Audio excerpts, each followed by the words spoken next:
2009 সালে নৃত্য বালু নামে এক নৃত্য প্রতিষ্ঠানের সূচনা হয়েছিল অর্পিতা দাসের হাত দিয়ে। নানা ঘাত প্রতিঘাত বাধার সম্মুখে পড়তে হলেও সব প্রতিকূলতা কাটিয়ে আজ সাফল্যের পথে এগিয়ে এসেছে সে। এই নৃত্য প্রতিষ্ঠানের উদ্যোগে প্রতি বছরের ন্যায় এবছরেও ষষ্ঠতম বর্ষে পদার্পণ করলো এই উদ্যোগ। আর একইভাবে এবছরেও আয়োজন করা হয় এই নৃত্য প্রতিযোগিতা।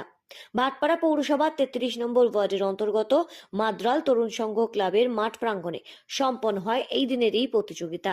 বয়সের নিরিখে 4টি বিভাগে বিভক্ত করে এই দিনের এই অনুষ্ঠান সম্পন্ন হয়। প্রতিযোগিতা শেষে প্রতিটি বিভাগের জয়ী প্রথম, দ্বিতীয় এবং তৃতীয় স্থান অধিকারীদের বিচারকদের সিদ্ধান্তের নিরিখে পুরস্কার প্রদান করা হয়। নাচের পাশাপাশি অঙ্কন এবং আবৃত্তির বিষয়েও প্রতিযোগিতা আয়োজন করা হয়। বিচারক হিসেবে উপস্থিত ছিলেন অভ্র চক্রবর্তী, সায়ন্তী চক্রবর্তী, তুহিনা সেনগুপ্ত, পাপিয়া বিশ্বাস, মিতালি সরকার, ঋত্বিক মাঝি সহ বহু বিশিষ্ট ব্যক্তিত্বরা। এই প্রতিযোগিতাকে ঘিরে এক উৎসবের আমেজে মেতে ওঠে এলাকার মানুষরা। কাকিনাড়া থেকে সৃঞ্জিনী পোদ্দার রিপোর্ট, সঠিক বার্তা।